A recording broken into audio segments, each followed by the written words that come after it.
What up, peeps? Tony Baker here, back with another movie review. This time I'm reviewing The Smashing Machine with Dwayne "The Rock" Johnson. Let me tell you what it's about.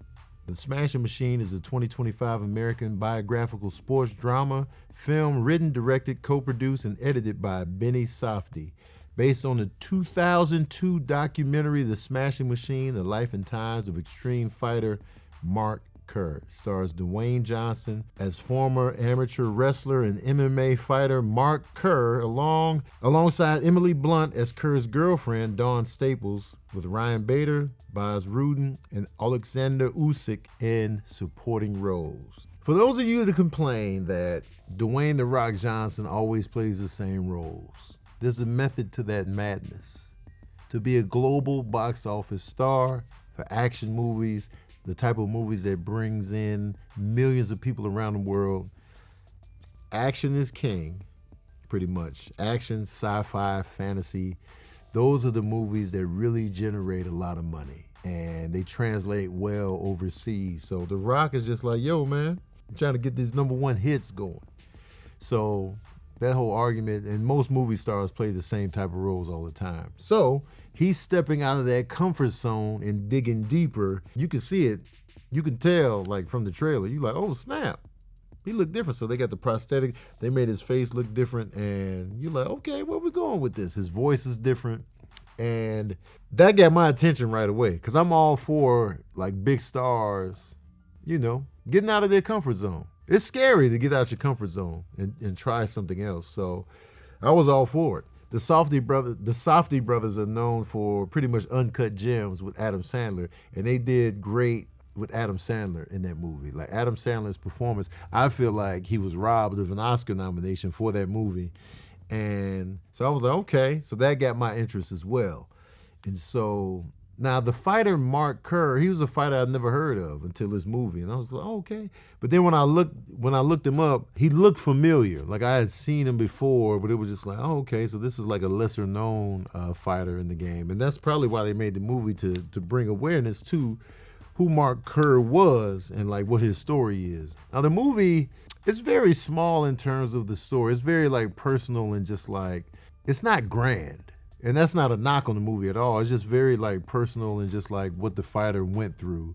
I compare it to a movie like The Wrestler with kind of, I want to say less stakes, if you will, but like The Wrestler was another movie where it's just like you look at this wrestler and it kind of brings you into that world of what their life is like. And I like movies like that where they really just draw me in from the human experience based on larger than life. Because, you know, we look at fighters and wrestlers as like larger than life personas, and like we know that they go through a lot as far as like workout regimen, you know, what the fans expect from them, and like, you know, when they hoist you up on these pedestals, and like, so it's a good insight into what that life was like. With this story, I think The Rock was a great casting for it, given his size. He's taller than Mark Kerr, but like the size was crazy. And like, if you look at Mark Kerr back then, it was just like, yo, this dude was mammoth. And you see the stuff he was going through with his addiction to, you know, pain medication and the drugs that help numb the pain, and like, you know, alcohol use, and, you know, him dealing with his woman at the time who was also, you know, into drinking and stuff like that. So you see them butting heads in terms of, he has an issue. She's trying to look out for him through his issue, but she has issues as well.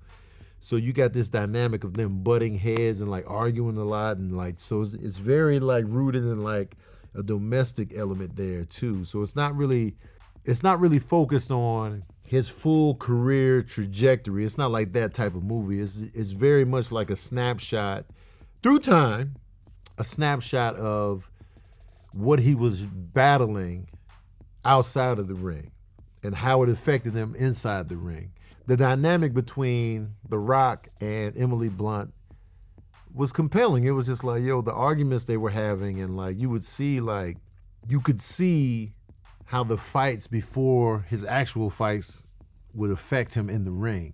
And it was just like, damn. And you know, when you talk to people that were around Mark Kerr for real, they felt like she was bad for him in terms of his focus, his drive, you know what I'm saying? It was just like she was making him worse. And I wonder like how the real Dawn feels about this movie, because it really paints her in a light like she was ruining him from a career standpoint.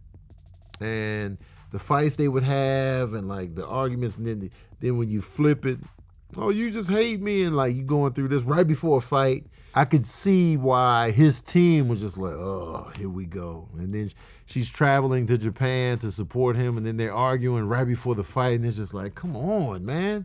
You don't need that before the fight. That's how I'm taking it. But their dynamic was pretty engaging. It was just like, but The Rock's performance in particular, because we know Emily Blunt's got the chops, but to see The Rock in this type of performance, I feel like was dope to see.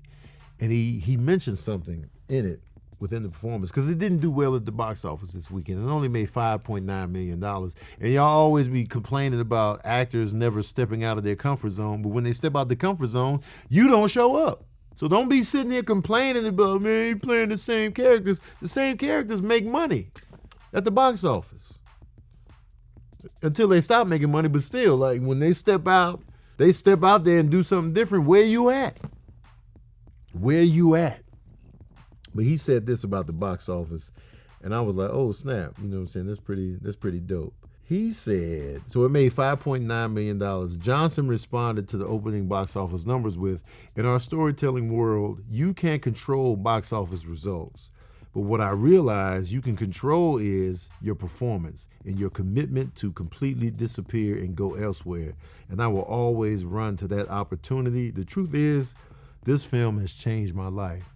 So I feel like with that statement, I feel like now Dwayne Johnson is probably going to take more risks with his acting choices and like, you know, in the projects that he chooses, because I felt like he got a real taste of, you know what, I can step out there and deliver and do something different. Even though the box office might not be a win financially, but so what? A lot of these Oscar movies lose at the box office. A lot of these movies that the Oscars love are not box office giants.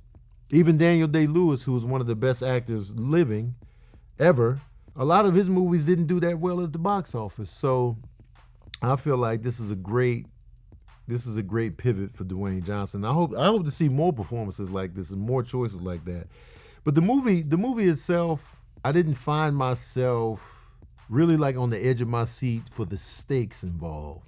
Of course, I was rooting for him. I was rooting for his rehab and him getting better and like, you know, trying to work through that domestic issue that he had between Mark and Dawn. But overall, it was just like, it felt kind of like the fights within the ring felt kind of rushed and felt kind of, even though they built the stakes up at the end, it was still just kind of like, okay. So that to me felt a little on the flimsy side on the whole storytelling arc. But the performances were solid, and the performances are what really anchored the movie. But the stuff around it was pretty like, oh, okay. Baz Rutten, though, he did his thing, man. He did his thing. I'm not sure if he's been in movies before, and he's a fighting legend, but I feel like he was a natural in this. Forget all that, man. You want to know smooth jazz review of The Smashing Machine. Well, here it is.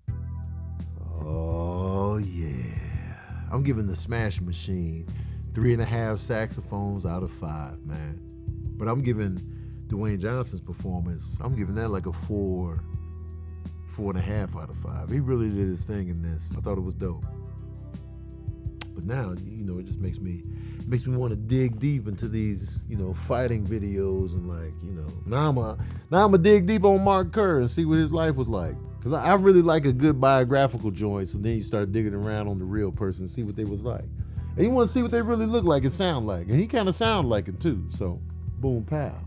All right, peeps, that's my review of The Smashing Machine. Let me know what you thought of the movie in the comment section below. Also, let me know what you thought of The Rock's performance. Do you think he should get an Oscar nomination for it? I feel like he's a strong contender. Based on what I've seen this year, I feel like he should definitely get a nomination for this. But let me know what you think in the comment section below. Don't forget to like, share, and subscribe. And as usual, we out here.